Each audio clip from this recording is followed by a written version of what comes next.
Hey guys, it's me, Andrew Markowitz. Sorry for the lack of uploads for like the past 2 days. Things have been a little hectic in my life right now, so I haven't really been able to record. Um, this video is going to be pretty simple. I have 3 verses in front of me, and I think they're really good verses to get into what I think are like the two key things that make Christianity unique, and how that uniqueness kind of highlights it and makes it important.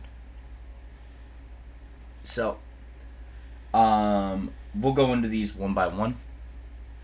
The first one is kind of the intellectual side of things, which I think is espoused somewhat in Genesis 1:26. And a lot of you are probably like, well, that's a weird verse to go. So let's read it out real quickly. I have it up here on my other monitor. So it goes, and then God said, "Let us make mankind in our image, in our likeness, so they may rule over the fish in the sea and the birds in the sky, over the livestock and over all wild animals, and over all of the creatures that move along the ground." A lot of you guys are probably like, that's a weird one to choose.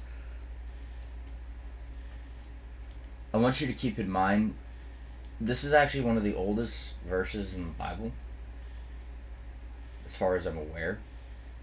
Um, and on top of that, it's using a pluralistic pronoun for God. It says us. And so what I'm hinting at is Trinitarianism. You can also see that when it says that the Lord's angel went down. You can also see that in Genesis.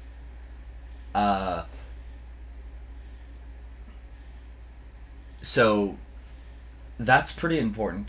I believe this is a verse that's found in the Dead Sea Scrolls, and I believe it's actually even found even older. And then its oral tradition goes quite far back. And I believe that oral tradition does use the word us in the Old Hebrew. So, Trinitarianism is what I would say makes Christianity intellectually unique. And why that makes it intellectually unique is because Trinitarianism is, as I've had so many times this week explained to me, is everything has being. The computer or phone in front of you is being. It exists, therefore it is. That's basically the definition of being. Anything can being. What a being is completely different, though. What a being is a person, is a phone, is a rock, is a piece of paper. It's anything like that. So that's pretty important.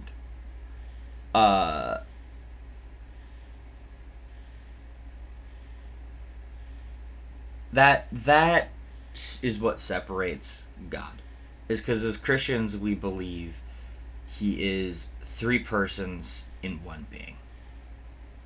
Right? So that means the divine essence, which being is basically also oftentimes summarized as essence, the essence of something.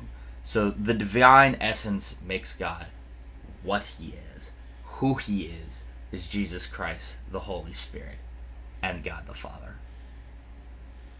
That's what makes Christianity intellectually unique.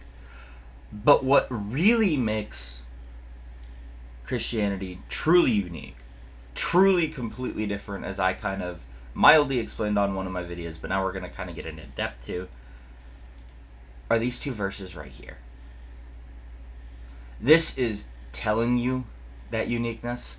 This is kind of showing you that uniqueness. And we'll get into that. So, John 4:16. It's pretty simple. "I am the way, the truth, and the life. No one comes to the Father except through me." What does that tell you about the religion? There's only one way to heaven, and that's through God himself coming down and laying his life on the line giving it to you. Wes Huff had a great video on this. And what makes us different is that instead, the fittest steps down and sacrifices.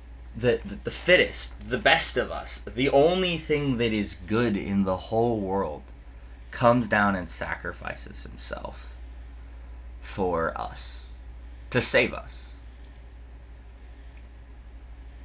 And that's there is not another religion in the entire world where a God comes down and gives their life over to humanity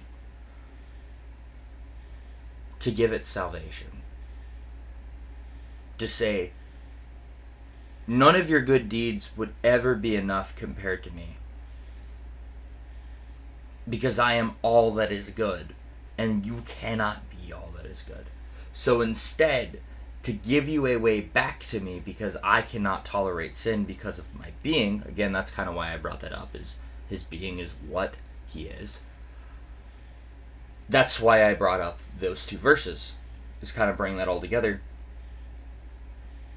John 4:16 kind of tells you what he is.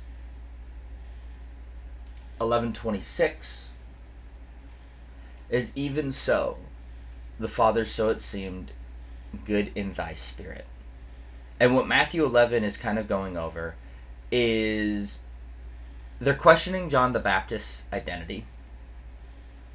Jesus is basically telling them that John is a prophet, and that he expresses his gratitude to the Father for hiding the truth from the proud and the wise, but revealing it to the simple.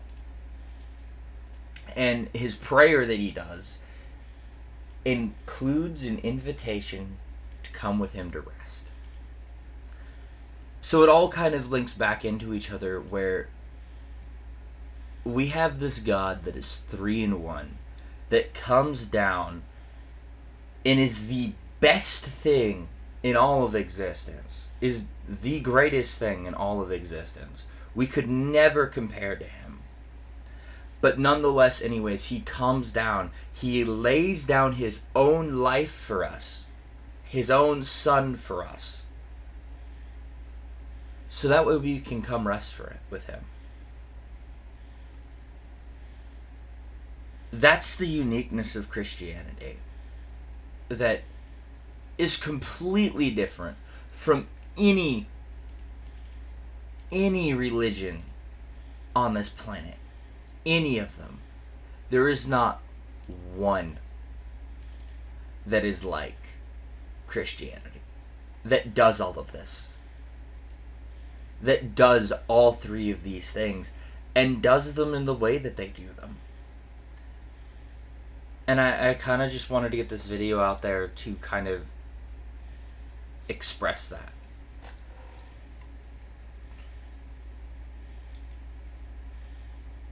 So, that's going to be it for this video, guys.